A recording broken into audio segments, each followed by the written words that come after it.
नमस्कार दर्शकों, क्या आप जानते हैं कि भारतीय संगीत की उत्पत्ति कौन से देवता से मानी जाती है? संगीत का आदि राग कौन सा है? रागों की उत्पत्ति किस प्रकार से हुई? इन राग और रागनियों का वंश किस प्रकार से पुष्पित हुआ? पहला राग कौन सा था? क्या रहस्य है इन रागों के पीछे? क्या आप इन सब प्रश्नों का उत्तर नहीं जानते हैं? तो भैरव जयंती के अवसर पर तैयार किए गए हमारे अनुसंधान परक इस कार्यक्रम को ध्यान से देखते रहिए और चैनल को सब्सक्राइब करके बेल आइकन का बटन दबाकर ऑल का ऑप्शन अवश्य ही चुन लें, ताकि हमारा नया वीडियो अपलोड होते ही आपको सबसे पहले नोटिफिकेशन प्राप्त हो सके। इस वर्ष कार्तिक कृष्णाष्टमी को मनाए जाने वाले भैरव जयंती का पर्व 7 दिसंबर को मनाया जा रहा है। हिंदू धर्म ग्रंथों में काशी के कोतवाल कहे जाने वाले काल भैरव के संबंध में अनेक कथाएं मिलती हैं। पहली कथा के अनुसार अंधक नामक राक्षस का भगवान शिव के साथ अत्यंत ही भयानक युद्ध हुआ। अंधक ने अपनी गदा का प्रहार महादेव के सिर पर किया। उसी प्रहार से शिव का सिर 4 हिस्सों में बट गया। परिणाम स्वरूप भगवान महादेव की रक्तधारा बह निकली। उसी रक्तधारा से 5 भैरवों की उत्पत्ति हुई। तंत्र ग्रंथों के अनुसार भैरव की संख्या 8 मानी जाती है। दूसरी कथा इस प्रकार से है। सृष्टि की रचना करने के पश्चात ब्रह्मा जी ने अपनी दृष्टि चारों ओर घुमाई। इस प्रकार ब्रह्मा जी के 4 मुख हो गए। 4 मुख होने पर उन्हें अभिमान हो गया और अभिमान होने पर उन्होंने विष्णु लोक वैकुंठ धाम पर दृष्टिपात किया और विष्णु जी को पुत्र शब्द से संबोधित किया। सृष्टि के रचयिता ब्रह्मा जी के इस दुस्साहस पर भगवान विष्णु क्रोधित हो गए। दोनों के बीच प्रलयंकारी युद्ध होने पर महादेव को बीच में आना पड़ा ताकि युद्ध समाप्त हो सके। उस समय महादेव ने रुद्र रूप छोड़कर के रौद्र रूप अपना लिया। तब महादेव की भ्रकुटी के मध्य से एक तेज पुंज प्रकट हुआ और ब्रह्मा जी के 5वें शीश का संहार हो गया, और जिसका परिणाम यह हुआ कि ब्रह्मा जी पंचमुखी की पदवी से हाथ धो बैठे। इसी संहारक तेज पुंज का नाम बाद में भैरव पड़ा, लेकिन ब्रह्म हत्या का पाप भैरव जी को लग चुका था।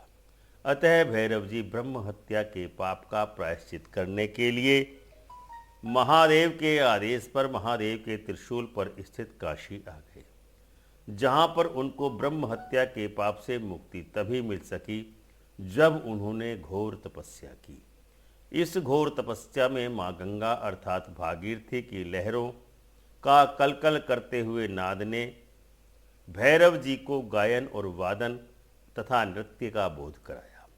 भैरव जी के मुख से जो शब्द उच्चारित हुए, संगीत में वही शब्द रचना राग भैरव और भैरवी बने।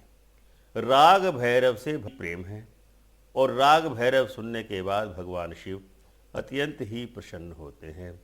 तो श्री राग से दैवीय शक्तियाँ प्रसन्न होती हैं। श्री राग की सबसे बड़ी विशेषता यह होती है कि उसके श्रवण मात्र से सूखे पेड़ भी हरे हो जाते हैं। राग भैरव की 6 रागनियाँ हैं। इन सभी रागनियों के 6 पुत्र भी हैं। इनके वंश विस्तार की सीमा अनंत है, लेकिन काल भैरव के मुख से निकले इस संगीत विशेषज्ञ 436 राग और रागनियों की साधना करते हैं। मतांतर से शिव पुराण की एक कथा के अनुसार देवाधिदेव महादेव अपने विनोदी स्वभाव के कारण माता पार्वती को अक्सर काली कहकर पुकारते थे।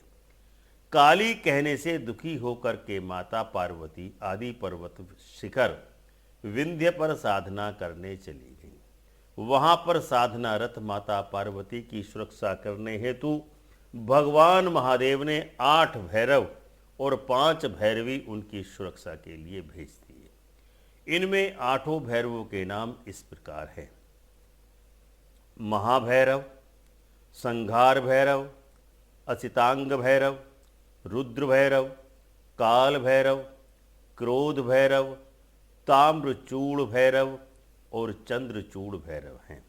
जबकि 5 भैरवियों के नाम इस प्रकार हैं: त्रिपुर भैरवी, कौलेश भैरवी, रुद्र भैरवी, नित्या भैरवी और चैतन्य भैरवी। आपको जानकर यह आश्चर्य होगा कि जब भैरव ने काशी में शास्त्रीय संगीत का जन्म दिया, तभी से काशी का शास्त्रीय संगीत से अटूट नाता बना हुआ है। इतना ही नहीं, काल भैरव तभी से आज तक भगवान शिव की अनन्य प्रिय नगरी काशी के शहर कोतवाल बने हुए हैं और पूरी काशी नगरी को आज भी सुरक्षा प्रदान करते हैं। आपने यदि अभी तक हमारे चैनल अमृत कलश को सब्सक्राइब न किया हो तो इसको अवश्य ही सब्सक्राइब करें तथा बेल आइकन का बटन दबाकर ऑल का ऑप्शन अवश्य ही चुनें, ताकि हमारा वीडियो अपलोड होते ही आपको सबसे पहले नोटिफिकेशन प्राप्त हो सके। ओम श्री माधवाय नमः।